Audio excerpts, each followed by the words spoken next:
এবার কি পাকিস্তান সরকারকে উচ্ছেদ করতে আসলে নামলো পাকিস্তান সেনা? কালকে দিনভর পাকিস্তানের যে চিত্র আন্তর্জাতিক মহল দেখলো তাতে স্পষ্ট ইঙ্গিত এবার আসিফ মুনির সরকার ফেলতে মাঠে নেমে পড়লেন। কারণ পাকিস্তান সেনা যেভাবে দেশের বিভিন্ন প্রান্তে বিপর্যস্ত হচ্ছে তার মূলে যে পাকিস্তান সরকার, তা এবার পাকিস্তানের সাধারণ মানুষ বুঝেছেন এবং পাকিস্তান সেনা এখন রিয়েলাইজ করছে ইমরান খানের ঢঙে পাকিস্তানে ফের একবার সরকার পরিবর্তন করা যদি যায় তাহলে মসনদে বসবে পাকিস্তান সেনাবাহিনীর কর্তা আসিম মুনির। কালকে কি এমন হলো পাকিস্তানে জানিয়ে আন্তর্জাতিক মিডিয়ায় দিনভর চর্চা চললো। আমি একটি ফ্রান্সের অফিসিয়াল নিউজ দেখাচ্ছি আপনাদের। দেখুন, কালকে তারা হেডিং করেছে যে ইসলামিক একটি গ্রুপ ইসরায়েল বিরোধী একটি আন্দোলন পাকিস্তানের রাজপথে করেছে এবং যা সামলাতে পাকিস্তান সেনাবাহিনী এবং পাকিস্তান সরকার রীতিমতো মুশকিলের মধ্যে পড়েছেন।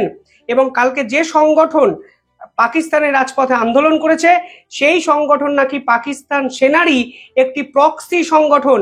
যখন পাকিস্তান সরকারকে ফেলার প্রয়োজন হয় তখন এই সংগঠন যেন কোথাও না কোথাও থেকে বেরিয়ে এসে পাকিস্তানে আন্দোলন করতে শুরু করে দেয়। কি হলো পুরো ঘটনা শেষ অবধি দেখবেন, অত্যন্ত ইম্পর্টেন্ট একটি ভিডিও।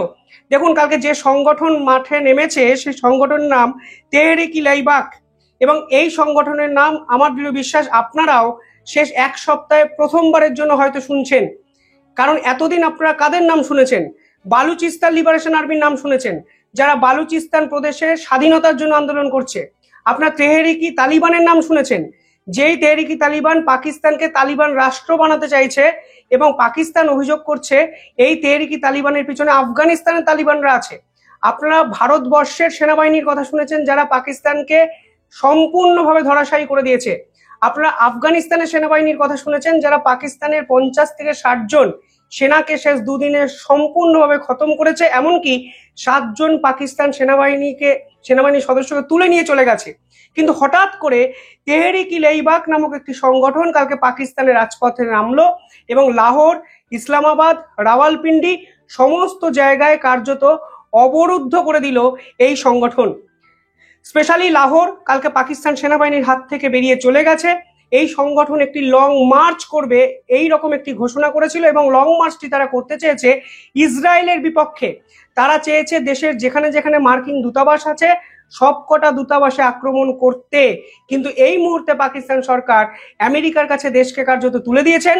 ফলে ইসরায়েল বিরোধী এই আন্দোলন পাকিস্তানের মাটিতে হওয়া কার্যত অসম্ভব ছিল, তাই কিন্তু হয়েছে। এবং এই মার্চকে সামলানোর জন্য পাকিস্তান সেনা যা যা করেছে তা কিন্তু আন্তর্জাতিক স্তরে হিউম্যান রাইটস ভায়োলেশনের পক্ষে জোরালো সওয়াল করতে বাধ্য। দেখুন, এই সংগঠন হলো পাকিস্তানের র্যাডিকাল ইসলামিক একটি পার্টি।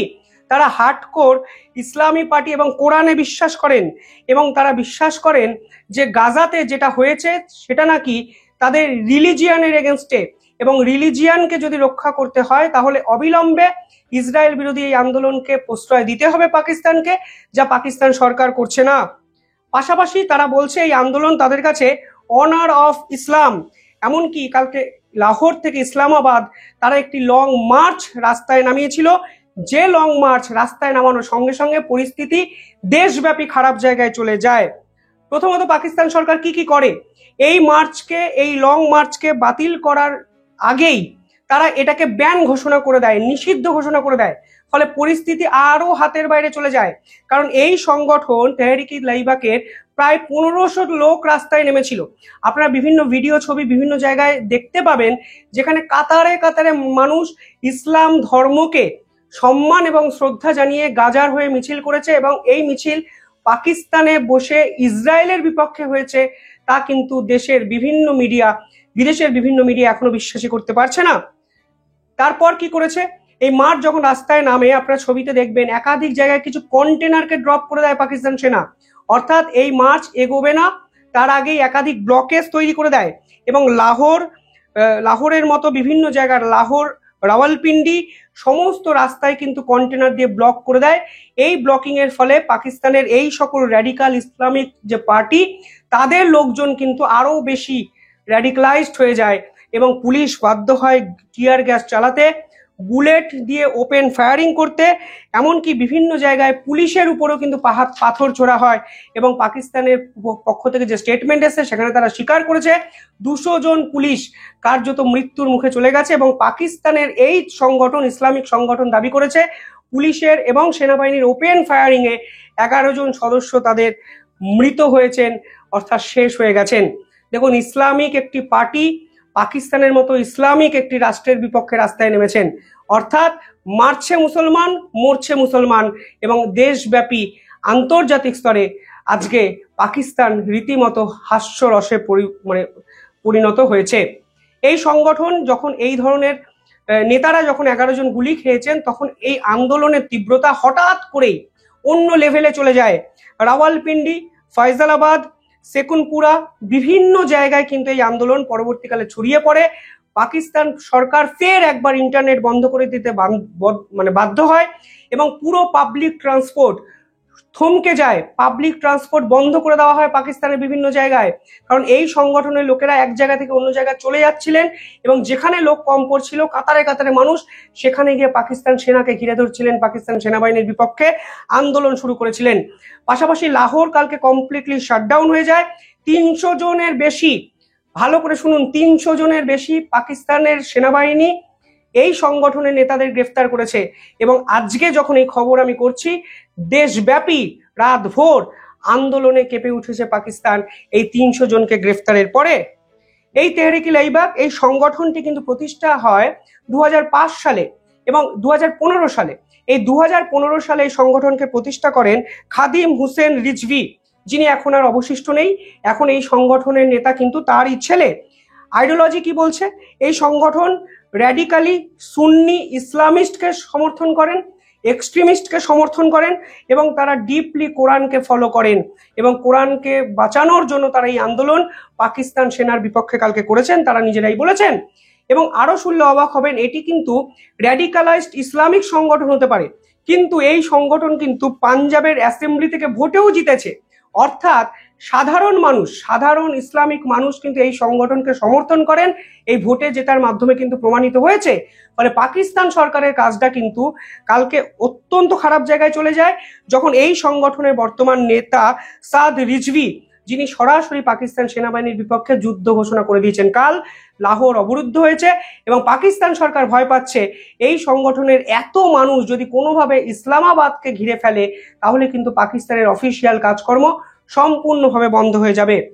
এই সংগঠন 2017 সালে ইসলামাবাদ ফৈজাবাদ প্রোটেস্ট করেছিল, যা অত্যন্ত গুরুত্বপূর্ণ একটি প্রোটেস্ট ছিল পাকিস্তানের ইতিহাসে। 2021 সালে অ্যান্টি ফ্রান্স প্রোটেস্ট করেছিল, যে প্রোটেস্ট সামলানোর জন্য রীতিমতো অবস্থা খারাপ জায়গায় চলে যায় সরকারের। 2023 সালে তারা খ্রিস্টানদের বিপক্ষে ফের একবার ফয়সালাবাদে প্রোটেস্ট করে। অর্থাৎ ধারাবাহিকভাবে এই সংগঠনকে কিন্তু বাঁচিয়ে রাখা হয়েছিল পাকিস্তান সরকারের পক্ষ থেকেই। আজকে সেই সংগঠন পাকিস্তান সরকারের বিপক্ষে আন্দোলন ঘোষণা করে দিয়েছে। ফলে পাকিস্তান সরকার এখন কাদের বিপক্ষে লড়বে তারা নিজেরাই বুঝতে পারছে না। এই সংগঠনকে বলা হয় পাকিস্তান আর্মির একটি প্রক্সি সংগঠন। যখনই সিভিলিয়ান গভর্নমেন্টকে উৎখাতের সময় হয়, তখন এই সংগঠনকে রাস্তায় নামানো হয় এবং এই সংগঠন এখন মনে করছে অ্যান্টি ইসলামিক যে গভর্নমেন্ট আছে সেটাকে সরানো উচিত এবং এই মুহূর্তে রিলিজিয়াস ডিউটি হলো গাজার হয়ে মিছিল করা। 2017, 2021 বিভিন্ন ক্ষেত্রে এই সংগঠন কিন্তু রাজপথকে কাঁপিয়ে দিয়েছে। আজকে 2025 এসেও এই সংগঠন হঠাৎ করেই পাকিস্তানের রাস্তায় এই ধরনের মিছিল কিন্তু করেছে। পাকিস্তানের ইন্টেরিয়ার মিনিস্টার ট্রফিচোর মগভি কি বলেছেন? তিনি বলেছেন এই ধরনের সংগঠন আনলফুল অর্গানাইজেশন, অবৈধ বেআইনি একটি সংগঠন। এবং তিনি পরিষ্কার বলেছেন ন্যাশনাল সিকিউরিটির জন্য আপাতত ইন্টারনেট বন্ধ থাকবে এবং দেশকে এই মুহূর্তে একসঙ্গে রক্ষা করতে হবে, এই র্যাডিক্যালাইজদের শেষ করতে হবে।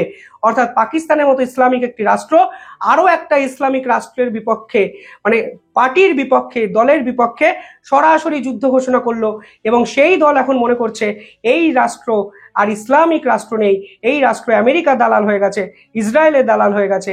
আমেরিকার দূতাবাস পাকিস্তানে আর থাকবে না, আমেরিকার দূতাবাসকে ভেঙে চুরে গুড়িয়ে ফেলা হবে এবং পাকিস্তান সেনাবাহিনী এবং পাকিস্তান পুলিশকে প্রতি মুহূর্তে শিক্ষা দেওয়া হবে যে তারা ধর্মের সঙ্গে গাদ্দারি করেছে এবং এই গাদ্দারদের কোনো ক্ষমা নেই। অর্থাৎ মোদ্দা কথা কি দাঁড়ালো? এতদিন আন্তর্জাতিক শক্তির সঙ্গে লড়াই চলছিল পাকিস্তানের, কখনো ভারত, কখনো আফগানিস্তান, আর আজ থেকে পাকিস্তানের ইসলামিক রাজনৈতিক দলগুলো তাদের সরকারের পিছনে পড়ে গেল। কাদের বিপক্ষে লড়বে এই পাকিস্তান সরকার? বালুচিস্তানের বিপক্ষে, লিবারেশন আর্মির বিপক্ষে, তেহরিকি তালিবানের বিপক্ষে, আফগানিস্তানের বিপক্ষে, সিন্ধের বিপক্ষে, নাকি অ্যান্টি র্যাডিক্যালাইজড এই ধরনের মুভমেন্টের বিপক্ষে, ইসলামের এই ধরনের পূজারীদের বিপক্ষে, রাজনৈতিক দলের বিপক্ষে? অত্যন্ত শোচনীয় অবস্থা। শেষের শুরু, খুব তাড়াতাড়ি শেষটা হয়তো পাকিস্তান নিজেরাও দেখতে পাচ্ছে। যাই হোক, কমেন্টে জানাবেন আপনারা কিভাবে দেখছেন পুরো বিষয়টি। দেখতে থাকুন দ্য ইন্ডিপেন্ডেন্ট বেঙ্গল। ধন্যবাদ।